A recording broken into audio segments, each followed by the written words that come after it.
Welcome to our comprehensive guide on the Splunk SPL JOIN command. The JOIN command is one of the most powerful tools in Splunk for combining search results from different data sources. It allows you to correlate data by linking records that share common field values, enabling you to create comprehensive reports and perform advanced analytics across multiple datasets. The JOIN command in Splunk is designed to combine results from two separate searches based on common field values. Think of it as a way to merge data from different sources when they share a common identifier, such as user ID, transaction ID, or IP address. This command creates relationships between datasets that might otherwise exist in isolation, allowing you to build a more complete picture of your data.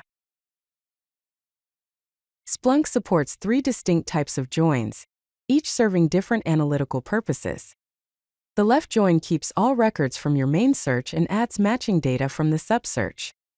The inner join returns only records where the join field exists in both searches, filtering out non-matching data. The outer join combines all records from both searches, creating the most comprehensive dataset possible by including everything from both sources.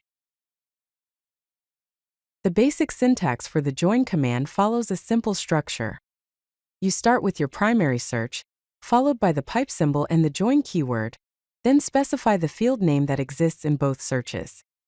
The sub-search is enclosed in square brackets. The field name you specify must exist in both the main search and the sub-search for the JOIN operation to work correctly. This field acts as the bridge connecting your two datasets.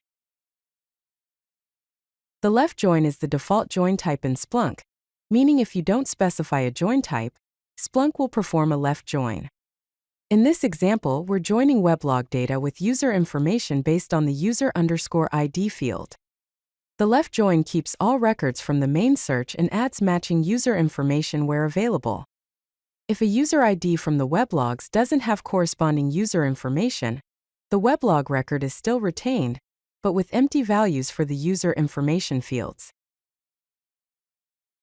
The inner join uses the type equals inner parameter to specify that only matching records should be returned. This join type is more restrictive than the left join because it filters out any records that don't have matches in both searches. In our example, only weblog entries that have corresponding user information will appear in the final results. This is particularly useful when you want to analyze only complete datasets where all necessary information is available. The outer join, specified with type equals outer, creates the most comprehensive result set by including all records from both searches.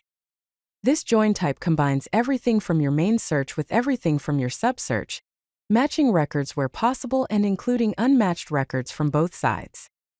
The outer join is ideal when you want a complete view of all available data, regardless of whether perfect matches exist between your datasets.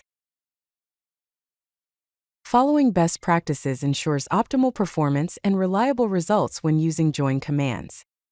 Keep your sub-search results small by filtering data appropriately, as large sub-searches can significantly impact performance. Use the fields command to limit the amount of data returned from your sub-search, bringing back only the fields you actually need.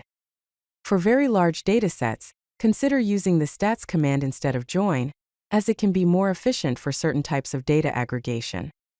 Always ensure that your JOIN fields exist in both searches and contain compatible data types for successful matching.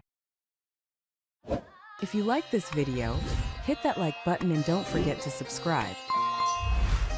Visit CodeLucky.com for more such useful content.